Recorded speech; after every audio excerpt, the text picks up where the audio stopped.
কুমিল্লার মুরাদনগরে ঘটে যাওয়া একটা সহিংস ঘটনাকে নিয়ে, যেখানে একই পরিবারের 3 জন সদস্য নির্মমভাবে নিহত হয় এবং একটি মব কর্তৃক এই ঘটনাটি ঘটে থাকে। সেটারই 6 জন আসামিকে আমরা অলরেডি অ্যারেস্ট করেছি। সে সম্পর্কে আপনাদেরকে জাস্ট অবগত করার জন্য আমাদের এই আয়োজন। ঘটনাটি মূলত সূত্রপাত হয় 1 জুলাই একটি মোবাইল চুরিকে কেন্দ্র করে। বোরহান নামে যে মুরাদনগরের বাঙ্গারা বাজার টনিবাড়ি এলাকার বাজারে একটি মোবাইল চুরির একটা সেই ঘটনাকে নিয়ে ওখানে এলাকায় ওই চোরকে একটু মারধর করা হয়। সেটাকে নিয়েই মূলত প্রভাব বিস্তারকে কেন্দ্র করেই এই 3রা জুলাইয়ের ঘটনা। এই যে বোরহান, সে একজন স্কুল টিচারের একটা মোবাইল চুরি করে। মোবাইল চুরি করার পরে সেখানে এলাকাবাসী লোকজন তাকে ধরে অনেক মারধর করার পরে তার বাবাকে খবর দেওয়া হয় এবং এই বোরহান এখনও কোথায় সেটার কোনো ট্রেস এখনও নাই। তার বোরহানের পরিবারের ভাষ্য অনুযায়ী, তার বাবা জসিমের ভাষ্য অনুযায়ী, সেটা নিয়ে পরবর্তীতে বিভিন্ন এলাকা পর্যায়ে সালিশ হয়, মিটিং হয়। পরবর্তীতে এই বোরহানের বাবা বাঙ্গারা বাজার থানায় একটি অভিযোগ দায়ের করে। সেই অভিযোগ দায়েরকে কেন্দ্র করেই মূলত এই ঘটনাটি ঘটে।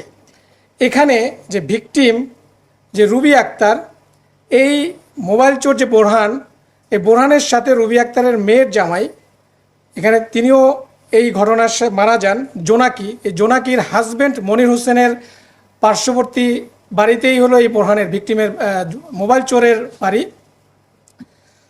তো ভিকটিমের বাবা এই রুবি আক্তারের কাছে সাহায্য চায়। যখন চুরি করার পরে সে ধরা পড়ে, যখন তাকে মারধর করা হয়, তখন রুবি আক্তারের কাছে চায় যে এরকম আমার ছেলেকে এরকম মারধর করছে, তাকে পাওয়া যাচ্ছে না, তোমরা আমাদেরকে সাহায্য করো। এরপরে রুবি আক্তার এটার সাথে ইনভলভ হওয়ার পরে এই যারা এখানে বাচ্চু মেম্বার যে অ্যাকিউজড, যে অলরেডি আজকে একটি মামলা হয়েছে, আপনারা সকলে অবগত আছেন, যেখানে 38 জনকে আসামি করে এবং 20 থেকে 25 জনকে অজ্ঞাতনামা আসামি করে একটি মামলা দায়ের করা হয়েছে মুরাদনগর উপজেলার বাঙ্গারা বাজার থানায়। সেখানে 3 নম্বর আসামি হচ্ছে বাচ্চু মেম্বার। এই বাচ্চু মেম্বার 1 তারিখে এই চোরের ঘটনাকে সালিশের মাধ্যমে নিষ্পত্তি করার চেষ্টা করা হয়। বাট পরবর্তীতে যখন এই বোরহানকে পাওয়া না যায়, তখন বোরহানের বাবা থানায় একটা অভিযোগ দায়ের করে। কয়েকজন আমাদের এই মামলার 5 নম্বর আসামি রবিউল এবং তার সাথে আরও কয়েকজনকে 4 জনকে অভিযুক্ত করে একটি অভিযোগ দায়ের করা হয়। এই অভিযোগটা দায়ের করার পরে মূলত যারা এই বাচ্চু মেম্বার এবং এই রবিউল, তার ফ্যামিলির একটা আক্রোশ ছিল যে কেন অভিযোগটা দায়ের করা হয়। পরবর্তীতে 3রা জুলাই এটা নিয়ে নিষ্পত্তি করার চেষ্টা করা হয়। এটা নিয়ে পারিবারিক গ্রাম পর্যায়ে একটা মিটিং করা হয়, সেখানেও এটা নিষ্পত্তি হয় না। এবং পরবর্তীতে আমাদের প্রাথমিক অনুসন্ধানে যেটা জানা যায় যে 2 তারিখ রাতে একটা পরিকল্পনা করা হয় এই রুবি আক্তারের ফ্যামিলিকে সাহায্য করার জন্য। এবং সে অনুযায়ী 3 তারিখ সকালবেলা ওই এলাকার চেয়ারম্যান সহকারে আরও কিছু ব্যক্তি, ওই বাচ্চু মেম্বার, রবিউল, এরা সবাই খুব ভোরবেলা এখানে আসে এবং রাতের বেলায় এই মামলার যে 2 নম্বর আসামি, আমাদের প্রাথমিক অনুসন্ধানে জানা যায় যে ভিকটিমের যে এখানে ছেলে, যে তিনিও মারা গেছেন এই ঘটনায়, তাকেও 2 তারিখ রাতে ফোন করে বলা হয় কালকে তুই বাড়িতে আসিস, তোর বংশ নির্বংশ করে দেওয়া হবে, এরকম একটা থ্রেট দেওয়া হয়। পরবর্তীতে যখন 3 তারিখ সকালবেলা হয়, সেখানে জমায়েত হয়। এখানে যখন রুবি আক্তারের বাড়ির সামনে সবাই যাওয়ার পর ওই ফ্যামিলি মেম্বারকে ডাকা হয়।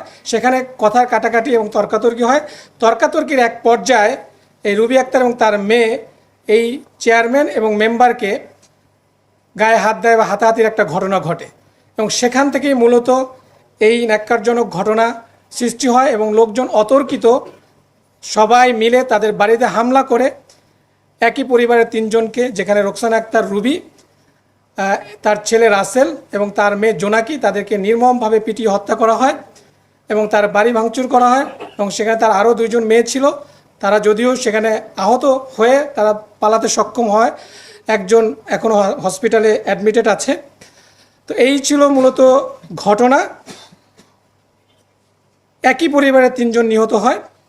যারা নিহত হয়েছে তাদের নামে অনেক অভিযোগ ছিল আগে, এবং তাদের প্রতি এলাকাবাসীর একটা আক্রোশ ছিল, সেটাও বোঝা যায়। এবং যে রুবি আক্তার, তার নামে আমরা সোফার 11টা মামলা পেয়েছি এবং তার ছেলে, তার নামে 9টা মামলা রয়েছে। তো এই ছিল মূলত 3 তারিখের যে ঘটনাটা।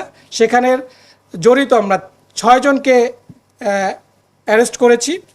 এর মধ্যে যে মামলা, তার মামলার 3 নম্বর আসামি, 5 নম্বর আসামি এবং 33 নম্বরের যে অভিযুক্ত, তাদেরকে আমরা অ্যারেস্ট করেছি এবং সাথে আরও 3 জন তাদের সহযোগীকে অ্যারেস্ট করা।